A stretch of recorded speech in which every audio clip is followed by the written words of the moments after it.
Up on E's live countdown to the red carpet. Right now, I am openly rooting for Bobby Thomas to step in and join me. Hi, Bobby. You're so sweet. Thank you. And you're gorgeous. Speaking of course, being the fashion girl, who are you wearing? That's gorgeous. Oh, thank you so much. This is Mark Zanino, the gown. The shoes are by Stuart Weitzman. And now, was that off the rack, or did you work with him to pick it out? You know, this is actually, I walked into the showroom. It was the first dress that I saw. Okay. And they tailored it for me. And I just so unbelievably excited by it. Very nice. Now, speaking of our segment, notice the brooch. It's kind of in a unique place. Kwiat to the brooch and the earrings, yes. Fabulous. It's kind of fun. And, you know, speaking of fabulous, there are some fabulous pieces that have been on the red carpet with jewelry that are also very unique. I know that Angelina Jolie at the Golden Globes had a very unique personal piece. Tell me about that one. Yeah, you know, Angelina at the Golden Globes wore a matching set. It was very vintage, you know, inspired style, but it was actually Indian inspired. And the craftsman, it was said that it took hundreds of hours to make. And what's interesting about this is she probably had her travels in mind when she selected this.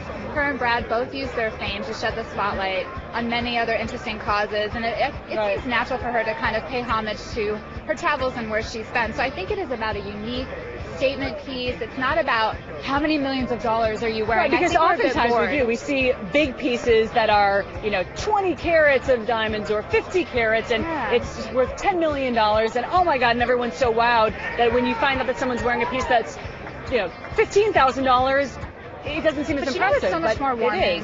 It is so much more impressive when metal has meaning, and you say, "My mom bought this for me." Yeah. It just takes on a whole different meaning. It says that you're very stylish. You're expressing who you are rather than just piling it on for a celebrity bling. And you know, speaking of someone who expresses who she is, Elizabeth Taylor, someone who is known for her jewelry, and I know that she also has her own collection. She's sharing her knowledge. Exactly. I was at an award show suite, stopped by and saw House of Taylor, and I was blown away. Elizabeth actually designed this rose necklace, and you'll see behind it the sketch.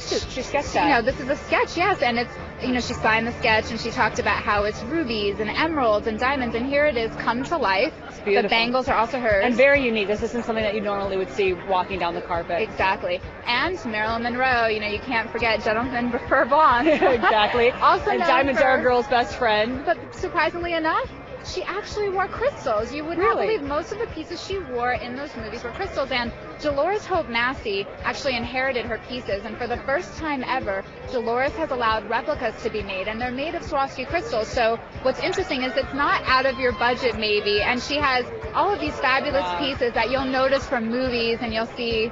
I mean, they're gorgeous. And they're all crystal. But yeah, I just like it when a piece is put in an unusual place, like a brooch there. Like last year, Renee Zellweger wore the brooches on her back. I just think it and you see sometimes in the hair, too, you're seeing Hilary diamonds Swank in the hair. just wore the brooch in her hair. So yeah, it's gorgeous. Thank you so much, Bobby. Such beautiful pieces, of course. Elizabeth Taylor and Marilyn Monroe, two icons. I know their jewelry. They do indeed. And you know all of your fashions and jewelry, too. It's always good to see you, and we'll be seeing you later, of course. All right, love it. All right, well, still to come, how do you dress a dictator? We'll meet the man who's been designing the snazzy suits for the last King of Scotland.